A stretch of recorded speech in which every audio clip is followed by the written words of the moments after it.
Class 12 Political Science Contemporary World Politics, Chapter 1 Cold War Era.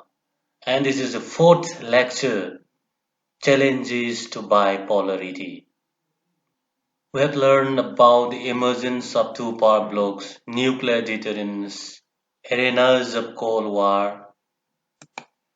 Today, let's discuss about a very important topic, that is challenges to bipolarity, non-aligned movement, and new international economic order.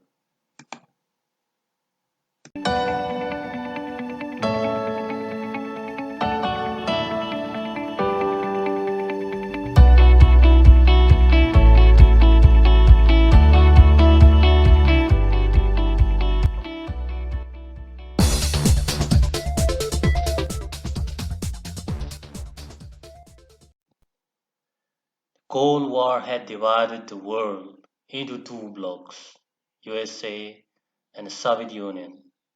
The end of Second World War had seen the emergence of a bipolar world. The bipolar world was engulfed by suspicion, hatred, and hostility.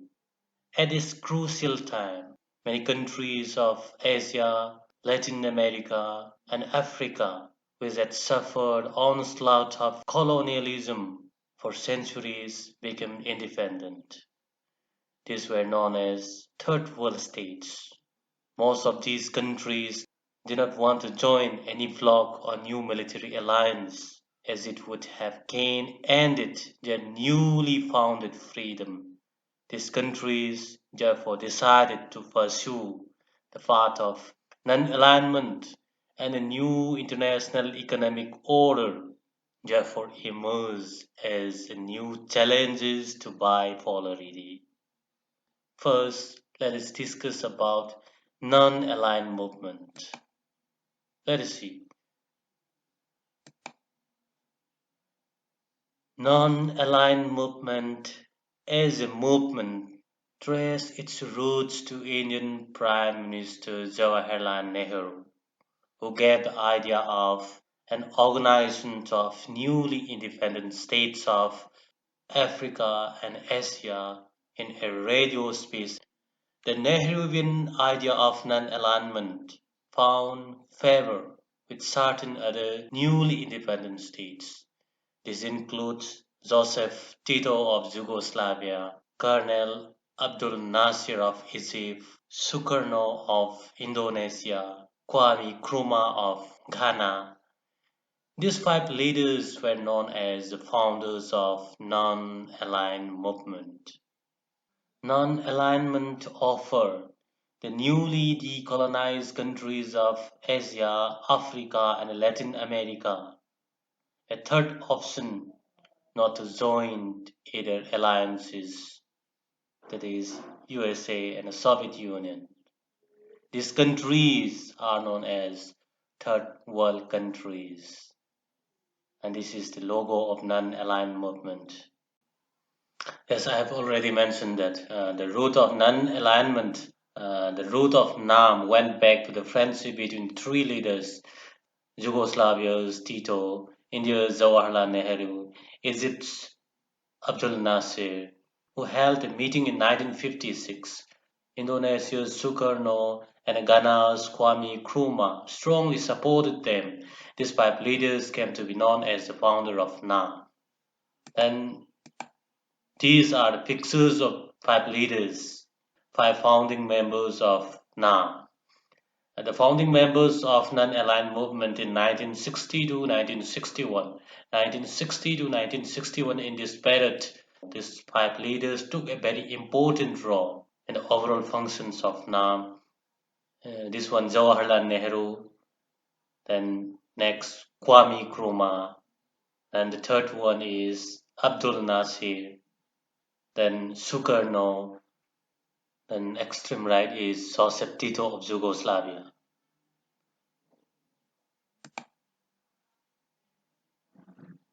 The first non-aligned summit was held in Belgrade in 1961. This was the culmination of at least three factors. The summit was the meeting point of three important factors. The first one is cooperation among these five countries. Then growing Cold War tensions. Then its widening arenas.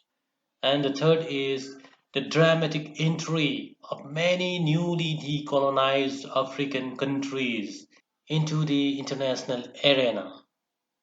Say in 1960, 16 new African states became a member of United Nations organization, giving voice to third world states. The first NAM summit that was held in Belgrade in 1961, it was attended by 25 member states. The summit took three crucial decisions, that is, not to join any power bloc of Cold War era, and number two, to increase cooperation among the third world countries. The third is to foster cooperation to reduce Cold War tensions.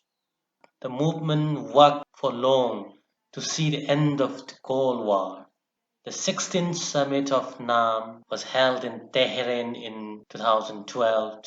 Its 17th summit is proposed in Caracas, Venezuela.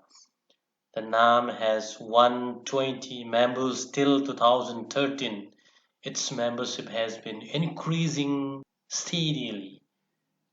Say, as the NAM grew into a popular international movement, countries of various different political systems and interests joined it.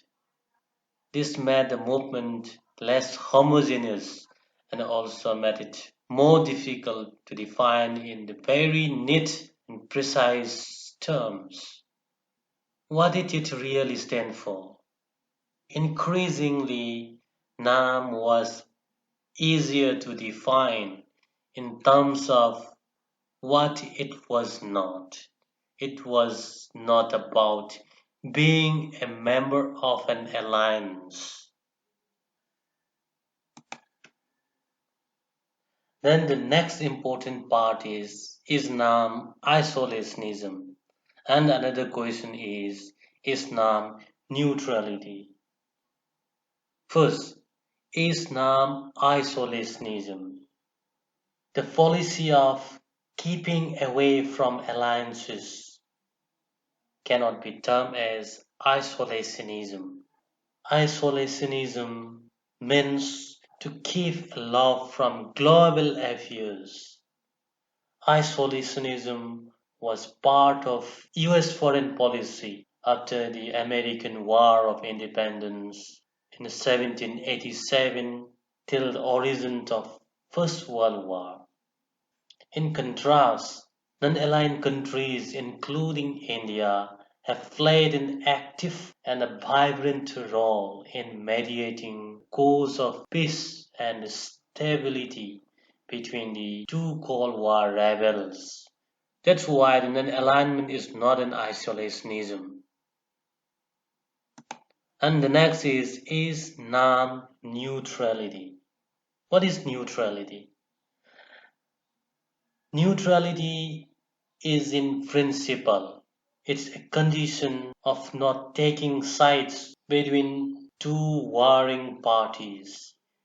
European countries pursued such a policy in the 18th century when Britain and France were involved in a conflict for supremacy. Non-aligned states, including India, did not pursue neutrality. In fact, they were involved in actual wars for a variety of reasons. They tried to prevent war between other nations of the world and initiated efforts to end war.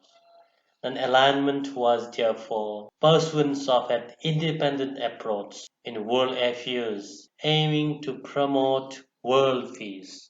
That's why non-alignment is not neutrality. And the next important challenge to bipolarity is new international economic order.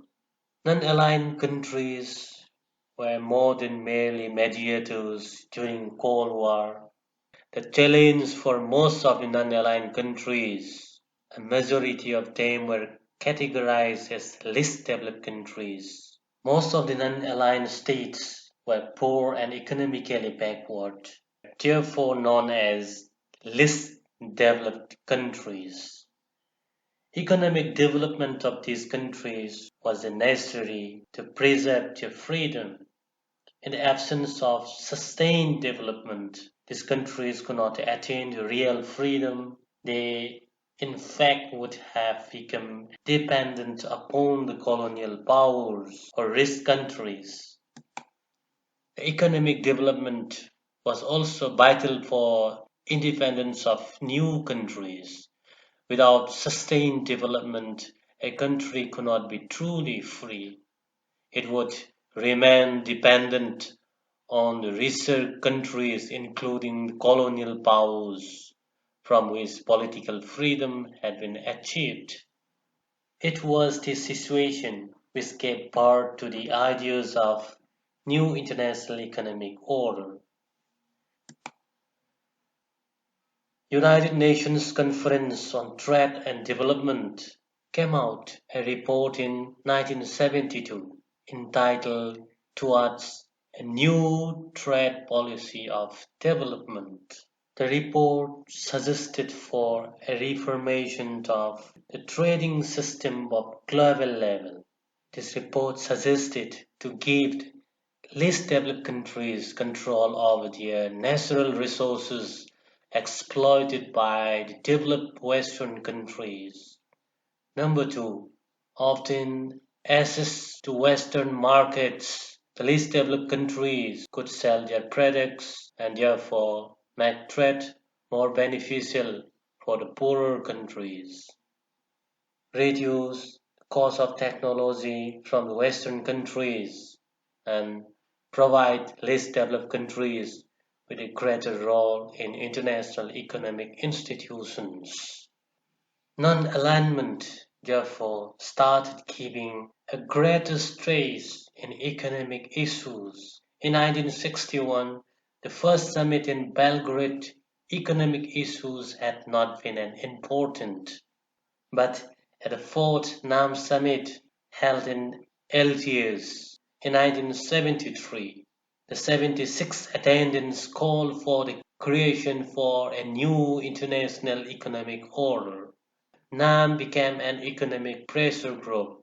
Some of the subsequent NAM summits, say at Havana 1979, New Delhi 1986, Belgrade 1989, Kuala Lumpur 2003, Egypt 2009, and Iran 2012.